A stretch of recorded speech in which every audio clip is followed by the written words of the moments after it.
Hey everybody, welcome to the Sports Forum at reInvent. For those of you who may be new and just walked in for this session, you are sitting in our immersive showcase of sports and entertainment here, where we're showcasing how cloud, data, and AI are changing sports globally, really. So if you haven't had a chance to already, I encourage you to walk around and see how leagues like the NFL and the NBA and Bundesliga, and of course the PGA Tour are transforming their sport through technology.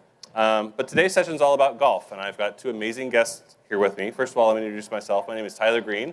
I'm on our AWS sports marketing team, and I'm going to introduce our guests here that we're going to ask some questions to, which is a little intimidating to be sitting next to Amanda Balionis. Amanda actually worked as an in-house reporter for the PGA Tour before joining CBS in 2017. And she's really seen the evolution of golf media from the inside. So you've probably seen her on TV covering some of golf's biggest moments, interviewing some of golf's biggest stars. Yep. And you're usually the one asking the questions. So I know. Do you want to switch places? I'm way less comfortable on this side. Okay. Maybe a little bit. Thank you for being here. Thank you for having me. Next, Chad Mumm, who's the co-founder and president of Pro Shop Holdings. He's the creative mind behind Full Swing on Netflix, which is one of my favorite things that's happened in golf in the last 10 years. Pro Shop also acquired Scratch, so that it does a lot of the digital media behind with the PGA Tour. And most recently, which you'll talk a little bit about, just aired and revitalized and brought back, yes, the Skins game, which was on Black Friday on our own Prime Video. So we'll talk a little bit more about that. So thank you so much for being here. Let's dive in a little bit. Today we're going to explore how technology is transforming golf. So let me just set the stage a little, and then I'm going to turn it over to these guys to do the majority of the talking here. AWS has been partnered with the PGA Tour for years now, and we're the official cloud, AI, and machine learning provider for the tour. We've transformed their entire infrastructure to the cloud. So their new global golf home in Florida, it's an entirely serverless environment. It all runs on cloud. Everything runs on AWS.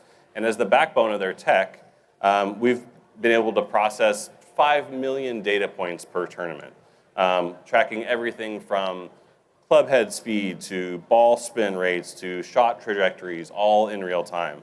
And we're also using AI to create personalized fan experiences, like generative AI commentary for using computer vision to track every ball on every green. So, and lastly, of particular interest to our broadcaster and content creator friends, we've migrated all of the PGA Tour archival footage to the cloud. So it makes it really helpful, which I think these two will talk about being able to quickly pull up something that's happened historically and provide context to golf viewers globally. So as we've seen this evolution of golf in the last 5 to 10 years, let's ask some questions about it. So Amanda, let me start with you. Sure. What's impressed you most about golf's evolution over the past decade? I know it's a lot. Big question. A lot has impressed me over the evolution of golf. I think when I joined as the in-house reporter for the PGA Tour in 2011, we were still trying to figure out, well, first of all, I took the job as the internet host, right, PGATour.com. And I've told this story recently that I was told by a lot of my colleagues in New York, I was working for the MSG network at the time, they were like, do not go and work for a website. Nobody is ever going to consume sports on a website. Like you're basically killing your career before it even begins. So the fact that that's where we were in 2011, not that long ago, and now most people at the age of 40 something and under are only consuming their sports on digital platforms. That progress is unbelievable.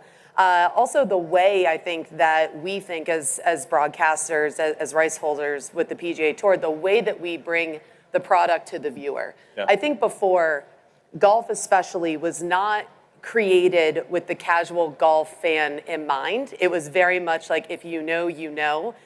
You have to play the game to be interested in watching the game. You have to know all these fancy courses in order to understand how cool it is.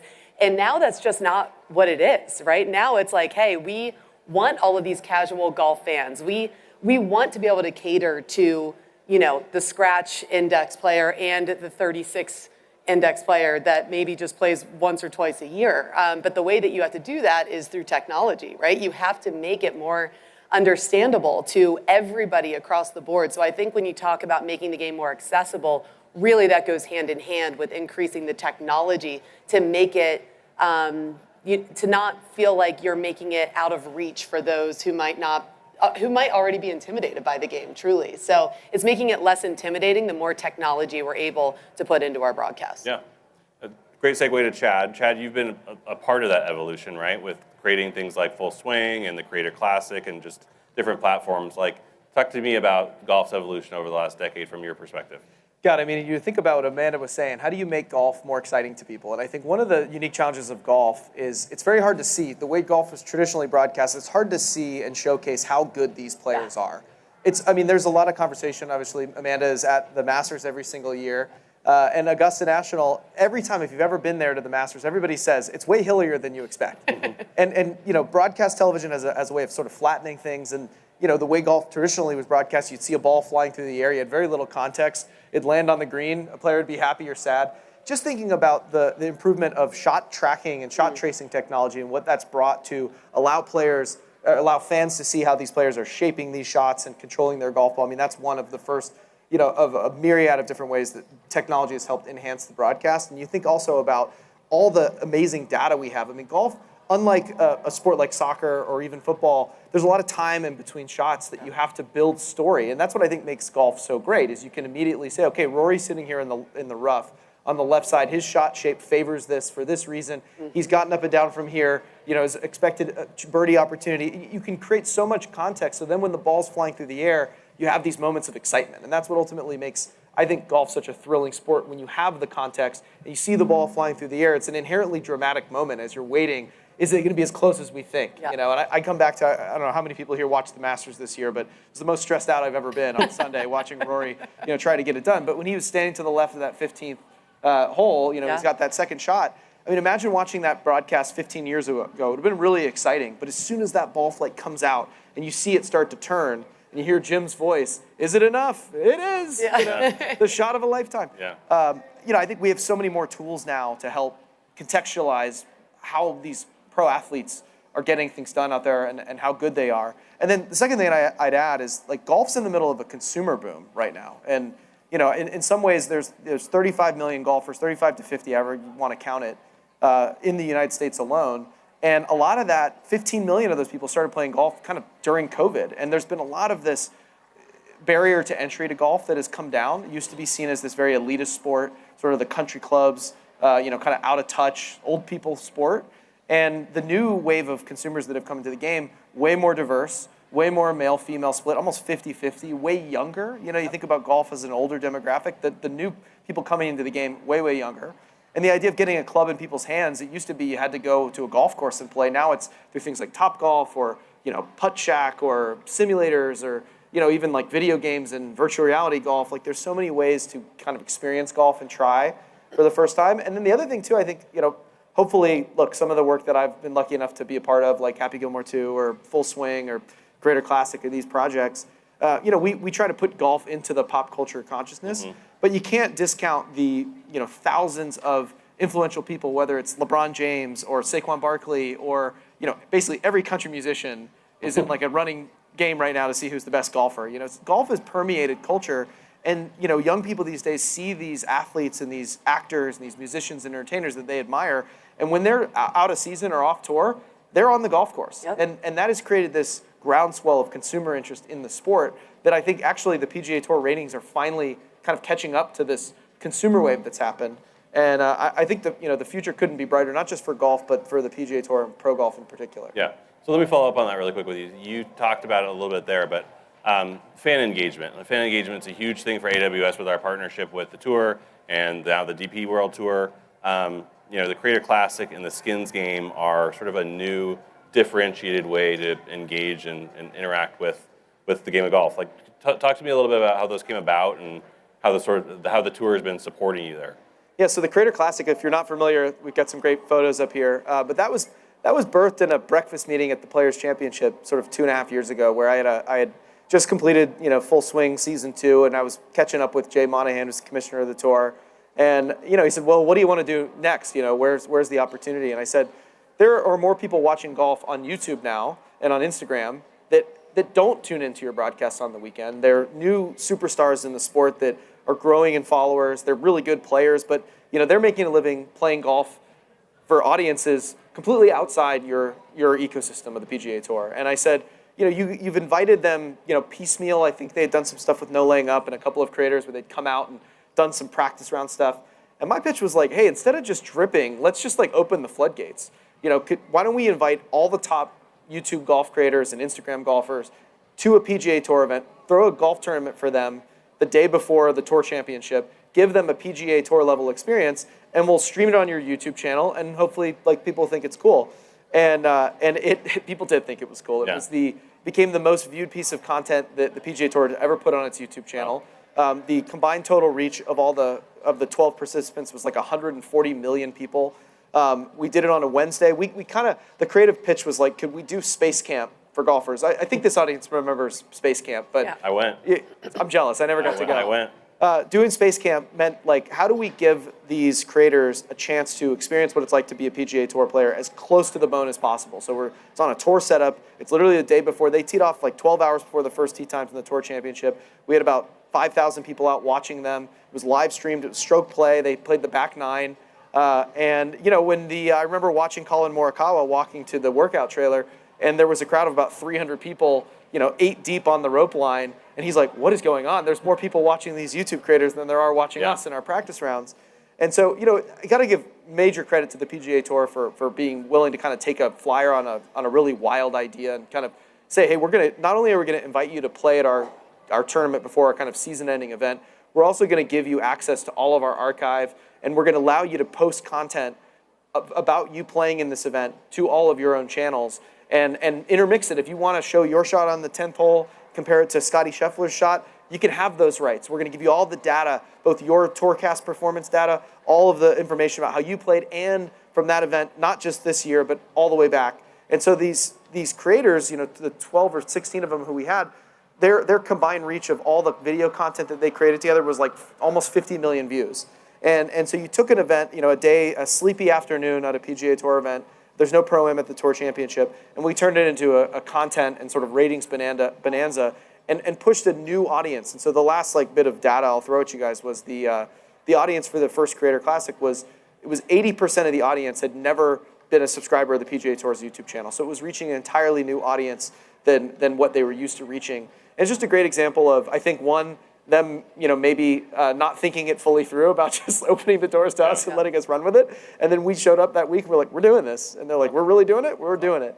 But hats off to the tour for really embracing this new audience. And I think our goal in general is how do you turn that fandom into fans of the broadcast, the CBS broadcast on Saturday and Sunday? How do you merge the gap between that kind of online fandom and the kind of core golf audience? And how do you take that overall audience and bring that median age down as the PGA Tour looks to compete with the NFL and the NBA and these other major leagues? Well, you basically just answered my transition question here to Amanda. So you were just with us at the Creator Classic in Atlanta. Yep. Happy to report it's a little cooler in this room than it was in Atlanta. It was pretty hot. A little warm on that one. What's your take on sort of bridging traditional broadcasts, which is your sort of bread and butter, with this new creator-driven world that we're sort of introducing? I think what Chad's highlighting here is that it's imperative to meet the fan where they are. And I think that's something that golf has been missing for a really long time, where golf tells you what you should be doing, the way you should dress, the way you should act, the things that are cool, the things that are not. And now, because of this boom and all of the diversity that is really being infused into our game, now the world of golf and the PGA Tour is being forced to look at this and saying, whoa, okay, the demand is different here. And if we are going to keep up with this demand and not get lost in this wave of influencers in YouTube golf and everyone else that's kind of passing us by, we're going to have to meet the fans with where they are and give them what they want. So I actually think it's a really pivotal moment in golf right now. And to Chad's point, the PGA Tour has paid attention, and they're not stuck in their ways, and they're saying, we hear you loud and clear. We see these numbers.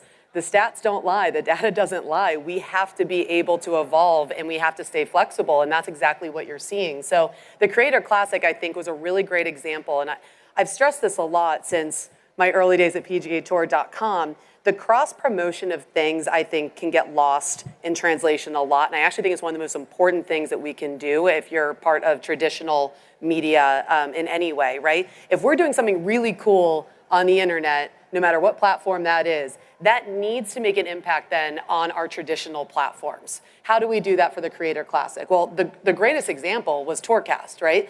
People are coming out to follow their favorite influencers, and I think sometimes it's easy to forget how good the professionals are on the PGA Tour and the LPGA Tour are. And when you're watching your favorite influencers and they're showing you their great shots, but they're never showing you their bad shots really, right? Sometimes you're like, oh, they're all kind of the same. They are not the same. And the best way to bring out that comparison is to look at your favorite influencers who's competing on Wednesday at the Tour Championship at Eastlake with the same setup as the PGA Tour players, and then taking those Tourcast data points and saying, wait, I'm sorry, what? Like, the pros are out driving these influencers by 150, 200 yards? What do you mean that's where Roger Steele's ball went? Like, that you can't even see it on the data points for professionals the next day. So I think that's a really cool way to be able to fuse both worlds together, which I think is really important. And I think as you continue to see this progress, what you're going to see, I mean, Good, which has been an absolute phenomenon in the influencer space, they're now a title sponsor of a professional golf event, right? Like, you're starting to see the future happen now.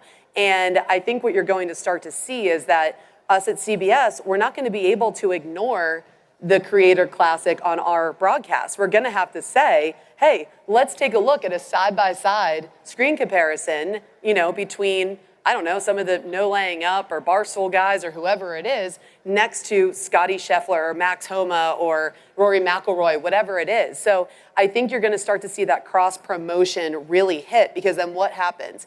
All of a sudden, these influencers are seeing themselves on CBS having their shot called by Jim freaking Nance, and they're going to post that so fast to their channels, and then people are going to want to tune in to CBS Sports to see what's happening. So that cross-promotion matters so deeply, and 10 years ago, it mattered more for the digital platforms. Now we're seeing that big shift where it's way more important for us as traditional broadcasters to be more in tune what's happening digitally so that we can actually capitalize on it to continue to reach that younger demographic that are the consumers now of this game.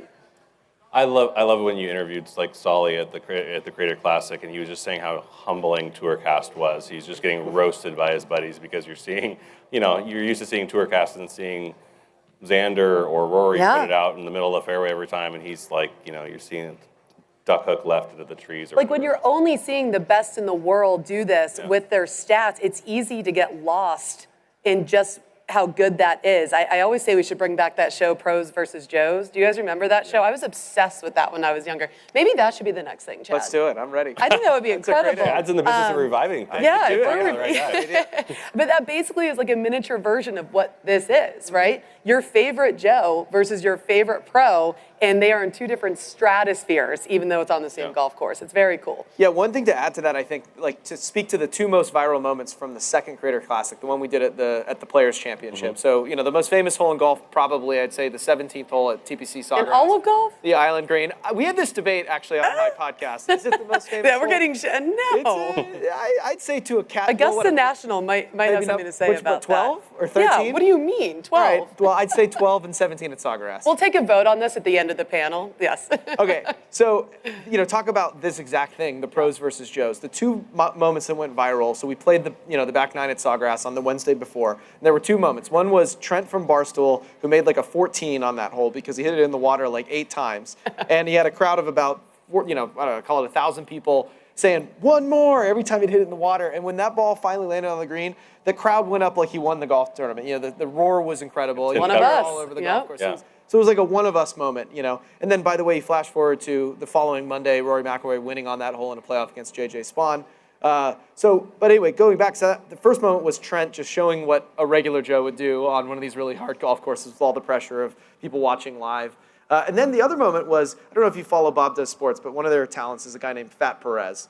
Love Fat Perez. So he found himself during the tournament in the exact same place where Tiger Woods was when he won the Players' Championship in 2001. And there's a very famous putt. It was Saturday. It's the better than most putt. So that's, the ball's rolling down the hill. Better than most. Better than most. How about in? Johnny Miller. And then boom, fist pump. So, of course, what happens? Fat Perez finds himself there. He's also wearing a white shirt. Hits the exact same putt.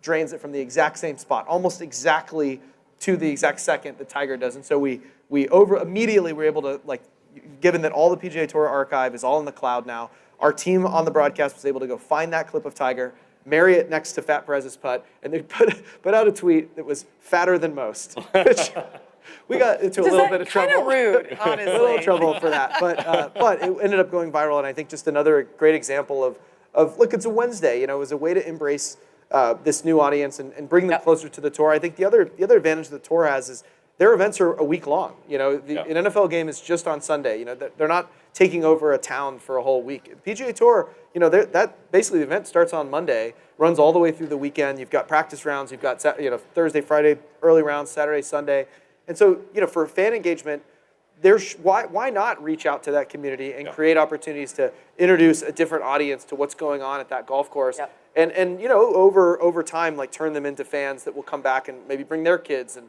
be in the hospitality tents and become core fans. I think it's just about opening the tent as kind of wide as you can get, especially in this world where all of media is just so highly fragmented. How do you open up that audience and try to reach people where they are, as you were saying? Well, and again, I think, I think 10 years ago, it was seen as these influencers, I don't know if we were using that term then, but those who were trying to make a name for themselves in golf, who weren't professional golfers, that they were actually taking advantage or trying to use the PGA Tour, LPGA Tour for their own benefit. And that might have been the case then. Now it's, again, completely flipped on its head. The professional tours need these influencers to bring in the demographic that they're targeting. So when we say the floodgates are opening, it used to feel like, that narrative was, well, they need us more than we need them. That's not the case anymore. Definitely. Yeah. So you guys both touched on it a little bit, but any other ways that you use TourCast for preparing for your broadcasts on CBS, Amanda? Or I know, Chad, you use it in your scratch golf tournaments as well. Any other ways that that's being used? Yeah, I literally wouldn't be able to have meaningful interviews without the stats and data from TourCast. That is the very first thing that I look at before I'm going to interview a player. I don't know if you guys know this, but sometimes athletes can be a little sensitive. And if you can frame something that they're not doing well, if I frame it as an opinion, right, as someone who is a washed-up Division II volleyball player, they don't want to hear my opinion on if their short game is not as great as it usually is or as it was last season when they were having a more successful season. But if I can look at the stats and say to them, the numbers are showing that your short game is behind where you were last week, last season, or, hey, listen, your approach into the green has greatly improved even from yesterday. What did you find there? It gives them way less wiggle room to not tell me the truth, right? For whatever reason, a lot of these golfers, they're very quirky, and a lot of them don't want to share what's happening because I think they fear that if they say things out loud, they might just lose whatever's working, or they might just give in to what's not working. It's a very funny thing. So you're saying they're superstitious? They're just a little stitious, if you will. So yeah, it really helps me to talk to the players on an even playing field where I'm saying, listen, I'm not calling you out. I'm not putting my opinion, I don't care if you're playing well or not. That's not my job. My job is to ask you objectively what's going on here, and your job is to answer as you see fit. But I think it takes away the emotion from the moment if I'm able to just say, hey, statistically, factually, this is not going well. What's going on? How are you going to work on it? It makes it much easier for them to be honest with me. So stats, analytics, data is the core of everything that I do with my interviews. Yeah, it's funny talking about superstition. I remember season 1 of Full Swing, we had our first player who was featured in the show go on and win the golf tournament, and the next week I had 5 agents blowing up my inbox saying, hey, what about my guy? Why aren't you following him? Because the locker room will kind of, they are very superstitious. That happened to us with our walk and talks. That's right, Max I don't know Homa, if when you guys watch CBS, every single player said no except Max Homa. Max did it for the first time for us in San Diego at the Farmers Insurance Open. He did the walk and talk. I believe he birdied the hole, and we thought, that's as good as that's going to get. Right now, guys will actually talk to us. He then went on to win the tournament. The next week, we had 10 or 15 guys saying, yeah, okay, fine, I'll do it. Yeah, I'll do it. This must be the key. Yeah. Must be the key. That's it. I'm sure it's gotten easier still. No. No. So, we started, how we use TourCast, so we have a Scratch, which is a digital media brand. We're rights holders of the PGA Tours, but we don't crucially, we're not a broadcaster, so we don't have live rights. And we have a show that we do live every Monday called Dan on Golf that's kind of like a live recap show. It's on the internet, streamed on YouTube and on TikTok and on Instagram and any place you could stream stuff on, scratch.golf. And Dan recaps, the week in golf and interviews the winner, and not as well as Amanda interviews Thank the winner. you, Chad, for saying that. Better. But definitely better than your competitors and the other broadcast networks do. And so we start, there's a really ravenous audience for Dan's content. He brings a much younger, different perspective to it. It's not meant for the kind of core fans. You see Dan there, a lot more tattoos than Amanda has. Definitely, you can't see him in that photo. But we started trying to figure out, how do we do something during a tournament? Right? Our show is a live recap show. Well, what if we did something on Sunday? And so we went to the PGA Tour and we pitched them on essentially a second screen experience. We said, we want to do our version of the Manning cast.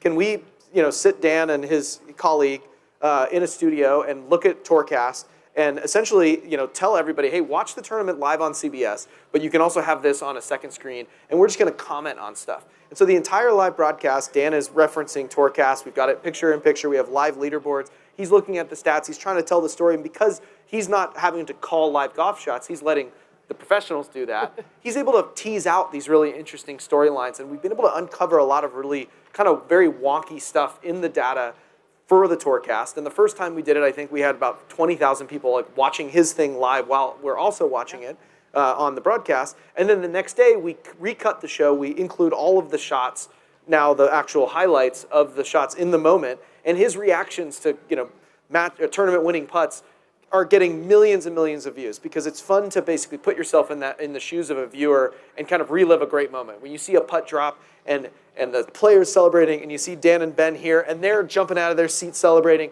and you get to see that pop up on social media the next day, who doesn't want to share that? And so we've been able to kind of create this new hybrid where it's essentially a non-live broadcast feed of the golf tournament with a live component where we're able to tease out all of this data and kind of make these moments that you already experienced once on the broadcast, let you relive it again with a different set of context for a different audience across the entire sort of social internet. And that's been one thing. We started as a test at the PGA Tour, and they called us back the next week. They're like, you guys do that again? That was great. And so we wouldn't be able to do it without all of the real-time data. And golf in general, again, is a great sport for real-time data, because there is time in between shots, and there's so many variables that affect. I mean, as you know, Amanda, being around these pro golfers, the margin for error is so thin. I mean, I think when we were pitching Full Swing, one of the slides in our deck that we pitched to Netflix was the difference between a player who's in the top 10 in the world and not going to retain their card is one shot per round. I mean, that's it. That's the margin for error we're talking about. So all these players are elite. It's how you find that difference. And you see, there was a great stat about Scottie Scheffler this year where he was short-sighted less than any other player in golf in terms of, you hit your second shot, your approach shot in the green. Being short-sighted means it's a tougher up and down. And Scottie just, by design, is never short-sighting himself. And it was some massive difference, the gulf between him and the next best player in terms of level of short-sightedness or whatever. Mm-hmm. Yeah. And it just goes to explain his consistency, because that's going to be a half shot per round. And you add that up over the course of a season, and all of a sudden, he's rattled off 4 or 5, 6 wins. So we love that about golf. You can always tell the story with the numbers. And unlike other sports, again, you can set the context in the moment. So when the ball's flying through the air and you get the fans, craning their neck, it's just heightening the drama for when it lands and you hear that crowd pop. Well, again, the importance of doing that to contextualize what you're seeing and why it's so impressive. Like, I am a fun golfer. If I go out and shoot 100, I am happy. I typically don't even keep score at all, right? And that's the person that I'm targeting. I think about my mom and her friends all the time when I do these interviews. Like, what do they want to know about these players, and what's going to keep them engaged when they're watching golf? If you're a golf hardo, you're going to watch this no matter what, right? But I know that if you are just a casual golfer and you're just getting into this because you've discovered golf through YouTube, through Bryson DeChambeau's, YouTube channel, or through Full Swing, we're going to have to be able to contextualize this in a way that makes it interesting for everybody. And so that's the importance of data and statistics. I think for so long, we saw that as kind of like the nerdy thing. Totally. And now it's not. Now it's so essential in order to make what you're looking at really cool. It actually makes me think about even just down to a simple stat like, are any of you Broncos fans in the room? Denver Broncos. Well, congrats on the run you guys One are guy. currently having. One guy over there. And if you're not a Broncos fan, maybe you don't care about the winning streak that they're on currently. But you know what did make me care about it? The fact that they're the first team in NFL history to be on a 9-game winning streak while trailing every single one of those games. Right now, all of a sudden, you're like, maybe I do want to tune in and watch the Broncos, because that's crazy that they're trailing in every game and find a way in the second half to come back and get this victory. And they might end up being in the Super Bowl this year, right? And they're not doing it the easy way. So it's the same thing with our top players. Cool, Scottie Scheffler's winning everything. We have to make it cool by explaining how he's winning everything. Right. What is he doing that is so different and so fascinating? Because the casual golfer is not just going to be glued to the TV just because Scottie Scheffler is in the mix once again. Well, the data is the data, right? And data is boring inherently by itself, but it's translating that to storytelling, which you guys both do through your various platforms. It makes it really interesting. We had a panel last night with Cynthia Freeland and Greg Olson where they were talking about that with the NFL, right? Yep. And it's the same thing with TourCast. TourCast is a great tool to be able to sort of translate that data into storytelling for the PGA Tour and for new platforms, just like Next Gen Stats is for NFL, right? Greg Olson's like a nerd when it comes to diving really, really deep on that stuff and really understanding pressure probability and all those things that he can translate all the downtime from an NFL game to be able to really storytell to that end. Yep. Okay, so let's transition. This is a good transition. TourCast is being used very widely, it sounds like, by both of you. Let's talk about something no one in this room has heard about this week. It's called artificial intelligence, AI. I'm sure no one's heard about that. I want to note really quickly that our partners at the PGA Tour are amazing. They were early adopters in AI. We're using generative AI to do things like automated play-by-play commentary and building virtual assistants to answer fan questions and exploring computer vision for next-gen shot tracking. So I want to talk to you guys about how you use AI in your sort of everyday work and the evolution of that. So Chad, let's start with you. How do you use AI for creating efficiencies in content creation? Yeah, I mean, we've experimented and used it in so many different ways that I'm even surprised when I hear a new use case. And a lot of it's being driven, not mandated top down, but really bottom up from particularly actually our younger editors, producers. It's like that generation. To them, it's just another tool. And just like when I was coming up as a producer, I was living through that wave, that transition from sort of film to digital. My first ever job actually was working for a director who was shooting on 35 millimeter like film. And I a lot of gray hair. And then we had this transition to digital, and all of a sudden the barrier to creating amazing content went from, it used to be you had to be able to afford the fancy lenses and the dark, the dark room and all the photo processing. And now you can just do beautiful cinematography on a phone, but my era, it was kind of shrinking that down to digital, and anybody could capture a great image. It was just about the creativity to kind of deploy it. And so I think about AI as just this tool, and it's our younger employees who are finding different ways to use it. And so just like last week, actually, I was looking at a cut for a clip we were doing for another project, and they had an all AI narrator. And they had taken a bunch of videos and fed it through an AI processing thing for one of our hosts, and the host hadn't come in to do their VO yet. And usually an editor would just temp a track in there, and it'd be like, well, here we are on the fourth hole, But they had the actual host voice, and it was all AI. And she came in and looked at it and was like, did we record this? It sounded really good. It was just to hear it and be able to give notes on that cut in a more robust way. And then just even little stuff like I mentioned our Dan on Golf show. That show's live for 2 hours every single Monday. That has a ravenous fan base. I was like, why don't we have a newsletter? This is crazy. We have this big fan base. We're getting email subscribers. We don't have a newsletter. We don't promote anything. So we just had a team go and they built an AI newsletter that basically takes the transcript of the show and breaks down every single thing that was talked about, and it goes out to the 90,000 people on the mailing list. And so if you missed that week's show, you've got the rundown, you've got links out to a bunch of different places, and now we've got a robust newsletter business that came out of nowhere. That's basically it's created and then approved by an editor, and we go in and give little notes, and that's since expanded to our commerce team. So we have a whole commerce newsletter now that you can get from scratch every week. That's essentially recommendations from the editors, but it's aggregating social conversation about what people are talking about buying and using that data to power sort of an AI-generated newsletter that's absolutely crushing all of its editorial-generated stuff in terms of throughput and people's actually affiliate the ability to kind of drive affiliate sales. So it's showing up in a bunch of different interesting ways, and I think like anything, it's another creative tool I think there's a fear. I live in Hollywood. I'm down in LA. I've made movies and TV shows, and there's a fear that it's going to ruin Hollywood or eliminate all the creativity. And the younger generation doesn't see it that way. They just see it as another creative tool to help what they see in their mind come to life faster, which gives them time to polish, gives them time to be more ambitious. And ultimately, I think great creative work comes out of giving the most amount of people the space to be as ambitious as possible with the stories they're trying to tell. And the gatekeeping of what it takes to tell ambitious stories has come so far down from how it used to be. Yep. To get access to the kind of equipment you needed to do a show like Full Swing, it's cost prohibitive. Now, a creative person with the right idea can think really big and a lot bigger than they've ever been able to, and I think that's exciting. Yeah. Amanda, same question to you. I mean, from a broadcaster's perspective, or I'm actually curious on this angle, you often get the inside scoop from players. Have you heard from any players on how they might be using AI to train or preview previous course statistics that they've had or anything like that? Yeah, I mean, when I think about how players are using AI, and they are, I remember the first time we heard of a player hiring a full-time statistician onto their team. It was Brandt Snedeker, I believe it was 2013, and we were like, oh my God, he's so rich that he can afford a statistician. Like, this is like diva level stuff on the PGA Tour.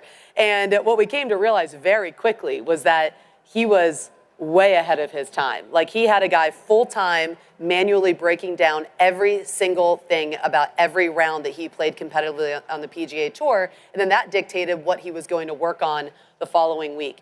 The progression of that then was, okay, a bunch of guys started paying attention, they all started doing that, and now they're actually using technology and AI to predict what golf courses are better for the players. So scheduling has been a big thing, right, for these guys for a long time. All of their bodies are broken down like any professional athlete by the end of this season, but it's like, how do I manage my energy and maximize my talents with the golf courses that suit my game the most? And for some players who have told me, listen, there are golf courses I have loved playing on my entire career. I was shocked to be told by AI or by my team that, like, this course does not suit me. I should actually be taking this one out of the rotation and be putting another tournament in that I've never considered playing because the numbers just make more sense.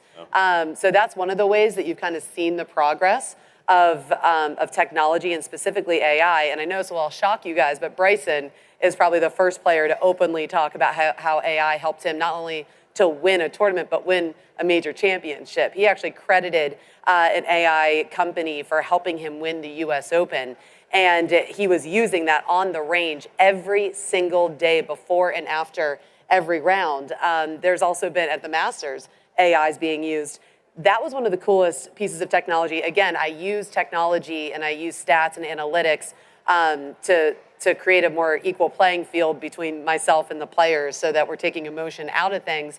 I was actually able to tap into exactly what yardages players were grinding on before and after their rounds during the Masters this year. So after every round, Bryson was very specific on honing a very specific yardage. So I could see he's hitting 249 balls between 125 and 150 yards. That information is invaluable for me because as I'm doing a pre-round interview with him at Augusta National, when they're as tight as they're going to be, they don't want to talk about anything. It feels like there's very little I can ask them that would be interesting to the viewer at home. I can say, hey, Bryson, I saw yesterday you hit 249 balls in a very specific yardage range. What were you trying to get out of that practice, and how are we going to see that work today? Like, there's no wiggle room out of that, right? Like, he has to acknowledge, yeah, I was grinding on that yardage. One, because I've either with Bryson probably tinkered with something in his bag overnight like a psycho during the biggest week of the year, or he didn't feel comfortable out on the golf course for that, or he's working on a very specific shot that he thinks is going to come into play on the weekend at the Masters. So guys are using AI in a lot of ways, but selfishly as a broadcaster, it's amazing to see AI being used in ways that we can kind of break down those guards that players have, because he's never going to tell me, hey, Amanda, I've really been working hard on this specific yardage. That's never going to happen. We have to find it out in our own ways, and there's no way they can argue it when the numbers are right in front of all of us. I'm going to leave a couple more questions from me, but I just want to note that I'm going to leave some time for questions at the end. So if anybody in the audience has questions, think about those now. We'll have some microphones coming, but 1 second on that. So let's talk about, to close us out here, let's talk about what's coming next. Let's talk about what the next step is in golf. Golf's popularity, as we've both noted here, is at an all-time high. We've got more people playing. We've got more people watching. We've got more technology incorporated into it. So Amanda, I'll start with you. Where would you like to see golf continue to grow? In fandom, in technology, ways to bring fans closer to the game, ways for players to evolve, anything like that? Yeah, I think the key is bringing fans closer to the game. I love thinking about AI, augmented reality. I love this idea of, in maybe 10 years, someone at home can put themselves literally on the tee box, on 17, at the players, on 16, and hear the crowds, right? I think that's the number one thing that we can always improve upon in terms of golf and allowing a fan to understand just how intense it is. Actually, yesterday I was out at the Pro-Am for AWS reInvent, and it was really cool. They brought out some new technology that was being tested yesterday that we are likely going to be seeing out on the PGA Tour this upcoming season, which the tech nerd in me was obsessed with that.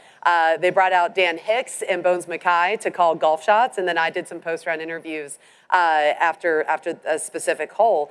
And every single AM that I got to interview yesterday with their pro, they were like, my heart is beating out of my chest. Like, I'm sweating. I can't believe this is what the players deal with every single hole, every single day of their lives. And I'm like, yes, that's going to make your enjoyment of viewing so much better now moving forward, because you have like this tiny example of what it's actually like to be in the game. And it's funny because I don't think we really need that for NFL, right? Like, none of us really want to know what it feels like to be tackled by the top edge rusher in the NFL. Like, we kind of know that would hurt. We know they're big. We know they're fast. We do need that more in golf. So I think it would be an amazing thing in 10 years from now for you to say, man, I wonder what it's like. I wonder how loud it is right now. And for us to be able to contextualize that through technology, through progressive technology, where you can kind of almost put yourself inside the ropes, maybe as a top player like Scottie Scheffler, or maybe as your favorite player who isn't getting a Jake Knapp, right? The difference in what they're experiencing is night and day. And I think those are the really cool things that we love about golf, that if you're a fan at home, you don't necessarily get to see or you don't get to understand. I think being able to bring that to fans at home would be a game-changing thing for all of us. Yeah, I mean, just that reminds me of, we're doing season 4 of Full Swing right now, and we're focusing on the Ryder Cup, obviously. And the Europeans worked with a VR company. There's a company called Golf Plus that makes a VR golf game for the Meta Quest headset. And they had the entire Bethpage build out for the Ryder Cup simulated in the game. And so I was able to demo that alongside the European players. And they had a full-time insult guy who they brought in to basically just, they had done a bunch of research on each of the players, and they're like, this is what it's going to be like. And they brought him into a broadcast booth like you would record VO. Yeah. And had this New York guy, hey, you, Rory, just give him the business. That's amazing. In every player. I didn't know that. That's all cool. kinds of just insults. But you put on that headset, and immediately you're transported into this arena. And I've played Bethpage Black. I lived in New York for a while. I used to take the Long Island Railroad with my golf clubs out of Penn Station out there when I was younger. And just seeing the build, you can't prepare yourself for what it's like to step on that tee. But that's the closest facsimile, with the VO insult guy, shouting in your ear. And it actually got me obsessed with that game. So I ended up buying a Quest and starting that game. And now my 5-year-old likes to play on the driving range in our living room and hit golf balls. And to him, like, golf is in virtual reality. And by the way, his move looks pretty good, like for swinging with a club in VR. So I think, one, it's about creating consumer opportunities. And golf in general, especially the professional side of the game, is very focused. It has a very healthy and very strong demographic that marketers, that people attend conferences like this like to reach. Like, it's key business decision makers, it's CTOs, it's CIOs, it's CMOs, it's things like that. But golf's got this consumer boom that's happening, and I don't think pro golf has done a good enough job at embracing that younger audience that necessarily aren't key business decision makers, but are just sports fans who maybe play golf on the weekends, and that's all they build their life around it. I mean, golf has become a lifestyle for millions and millions of people. It's what they dress. It's, in our kind of culture, there's not a lot of chances you get to go put on an outfit, but playing golf, I know a lot of guys that will like spend the night and like lay out their clothes, and they're not doing that for a job interview, I'll tell you that much. Yeah. So I think as golf becomes a lifestyle for more people, it's not one monolithic audience. You know, and you can't think about it as like the golf audience. You have to think about it as a bunch of collections of different identities around the game. There's the casual audience. There's people who like to go out and crush a few White Claws with their buddies. That turns into, now I'm getting a little more serious. Oh, now I'm going on a golf trip. The Vegas guys trip is now turned into a golf trip across the world, you know, or across the U.S. And then as you get deeper and deeper in the game has a lot more to give, you know. And now you're traveling. Now you're trying to play these iconic courses. Now you're thinking about architecture. Now you're coming to PGA Tour events. You become a fan. Your game gets better. Your consumer habits change. I think that the sport in general, as a league, can do a lot better at thinking consumer first. And if you go to a PGA Tour event now, and this is going to change under its new leadership, if you go to the PGA Tour now, you know, you can't get access to these fancy hospitality areas unless you're an invited guest of AWS. So you should ask Tyler afterwards for a badge. Oh boy. But think about, you know, the other sports experiences and Formula One. You know, we're in Vegas. Formula One was just here 2 weeks ago, and you know, if you're a consumer and you want an elevated hospitality experience, you can just go and execute, you know, basically exercise your rights as a fan to kind of buy your way into the coolest places and be a part of it. I think golf has a huge opportunity to do that. I think the fact that the tournaments take over a town for a whole week, create different moments of programming to reach all those different audiences. I think what the tour is trying to do at making it more competitive, more scarce, and more simple is going to pay dividends as the league has to basically understand that you can't just live on speaking to CMOs and CTOs only. You've got to reach big sports fans. So how do you make the league as competitive as possible, and you make the scarcity such that every single shot matters? And that's what makes the majors so good in golf. And obviously Amanda, you know, calls.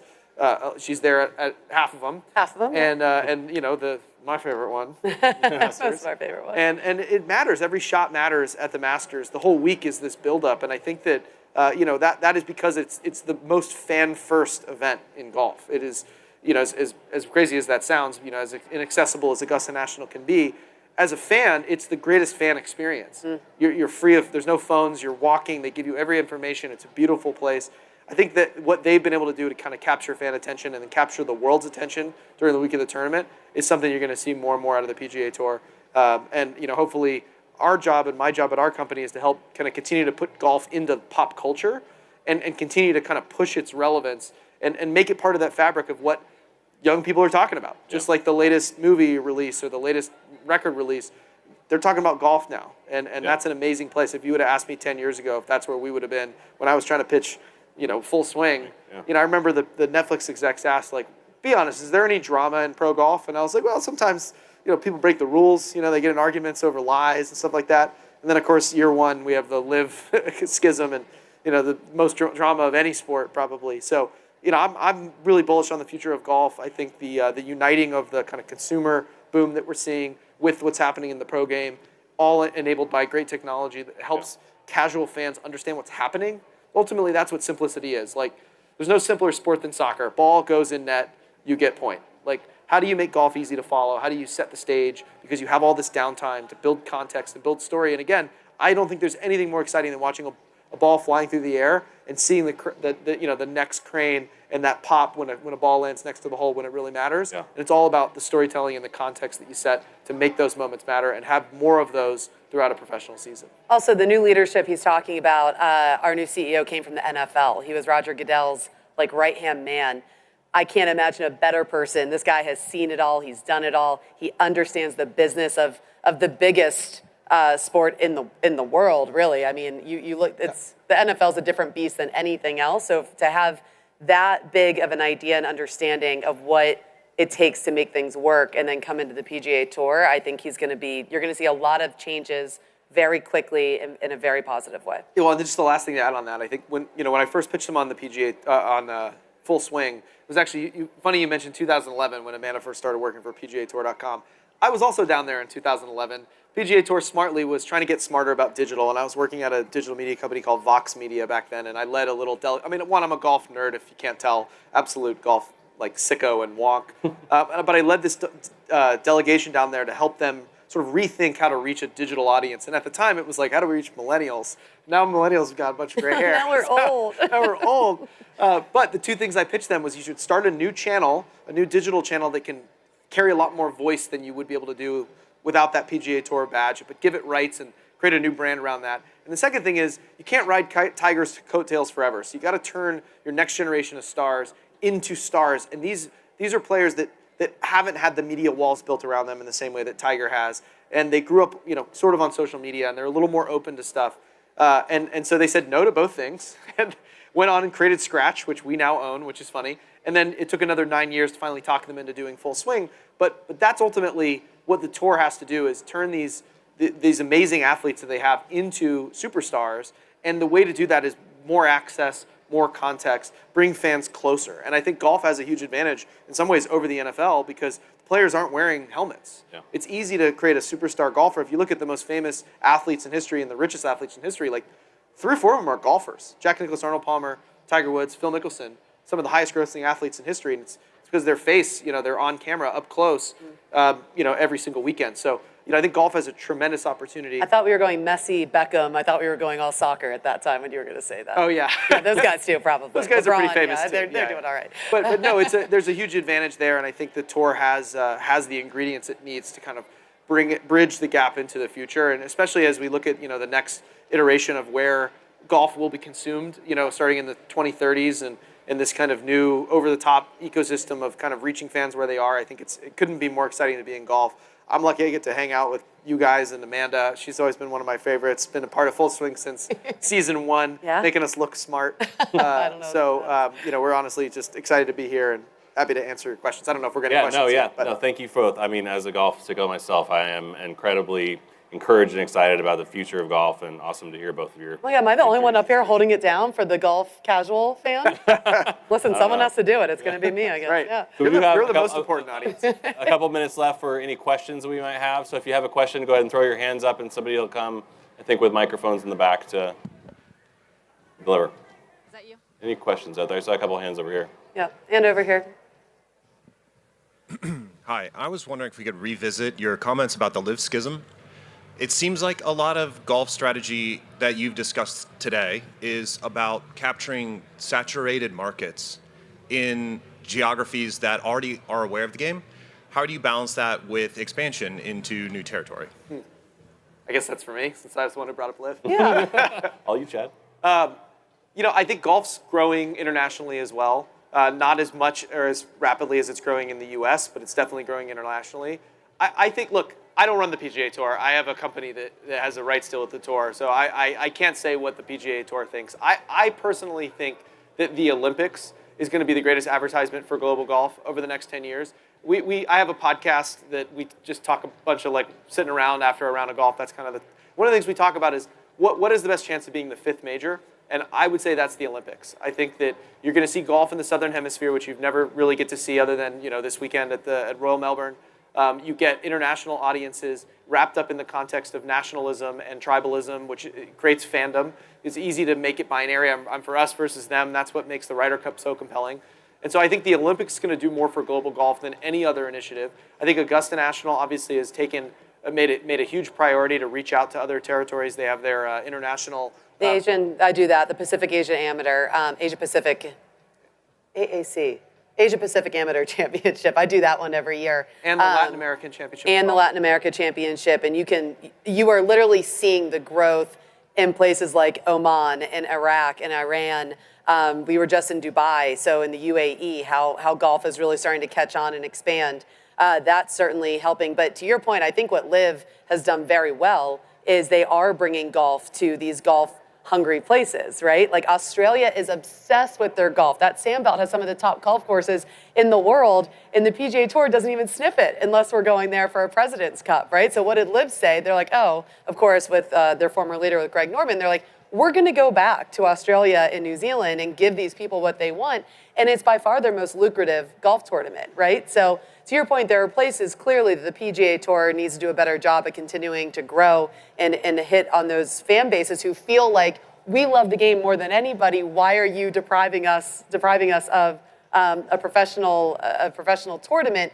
But to that same point, you see the NFL and how they're growing. You can't do it all at once, right? So you have to progressively pick and choose your places on where you're going to scale, where you're going to grow. And I think as we're seeing this unprecedented growth right here in the United States, it would be a big miss to not continue to hit the United States as hard as possible right now so that we don't lose those people who are so newly interested in the game. Well, and that's what I was going to say. You mentioned saturation. I think we may have a saturation of golfers or golf-curious people in the United States, but the PGA Tour needs to gain share on these other leagues. That's the ultimate goal. Like, how much of those, the 35 to 40 million golf-curious or golf-interested people, can you turn into regular viewers?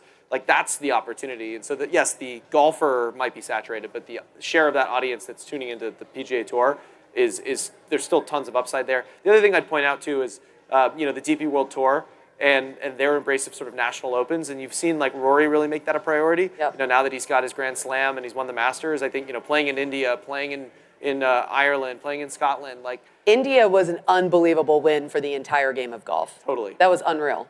Yeah, so you see these elevation, and especially as the PGA Tour, who knows what the schedule is going to look like, but you could see that fall when the NFL is kind of taking all of the spotlight in the United States, some of the best players in the world traveling to play abroad in these national opens and the sort of re-elevation of national opens.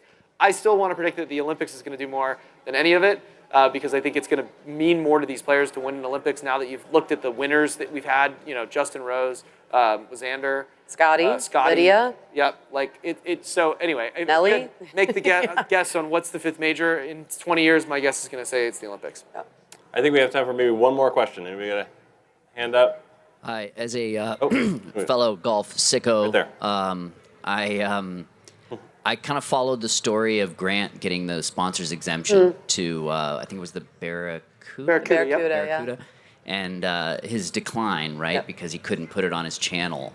I'm curious, with the success of like the Creator Classic and involving these guys in those events, is the tour like warming up to that idea? Because what better way to get more people to tune into the main broadcast than actually have some of these really exceptional creators? I will play devil's advocate here for a second. One, I think it's a great example of what I was saying, how the demand has changed, right? Grant doesn't need the PGA Tour. The fact that he turned down an exemption, which is such a highly coveted role, such a coveted spot, because it couldn't go on his channel, and he wants to obviously do everything he can to elevate his channel.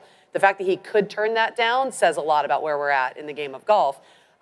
On the flip side, the rights holders need to be protected, right? You would never see the NFL give up the rights to a game to an influencer. It just can't happen. You have to protect your brand. That's not to say that you can't bring in influencers and people who have a huge following into an NFL game, into a PGA Tour event. But, you think about, CBS Sports, we pay hundreds of millions of dollars to be the rights holders of these events. I would be furious if all of a sudden someone's given a spot and they are now broadcasting the same tournament that my network has paid hundreds of millions of dollars and has invested countless hours, so much technology to bring to the fan, right? I'm not saying that's the right answer, but I'm saying that's where we're at right now, that there has to be, we've got to do a little bit more massaging in terms of the landscape. You can't just say, hey, Grant, we're going to give you an exemption, and by the way, we're going to turn the keys over to something that this whole network has invested their entire livelihood on, right? It doesn't work that way yet. I'd be interested to hear your perspective, like how do you get there? What does that look like? I don't know, but as a traditional broadcaster, I'm like, ugh, I don't love that idea. These guys coming in and just being able to do whatever they want. What's the point then in us paying what we pay to be the exclusive rights holder of that tournament? It's always a good fan first thing to be like, let's protect the corporate rights holder. No, I'm kidding. But it matters, right? Totally Protecting matters. the brand matters, yeah. That's completely, it's the underpinning of the whole model of the sport, so you can't break those contracts. I think that the tour would have let him post on his channel like a recap of the whole event. They would have said, you can have cameras filming. We're going to give you all of our footage. You can have your guys like right inside the ropes or right outside the ropes. Yes. Whatever video you make playing in this thing, you can have your highlights. Well, I think, again, I don't want to put words in their mouths, but that's what we did that for the Creator Classic. So I think that's accurate. Yes. For the Barracuda.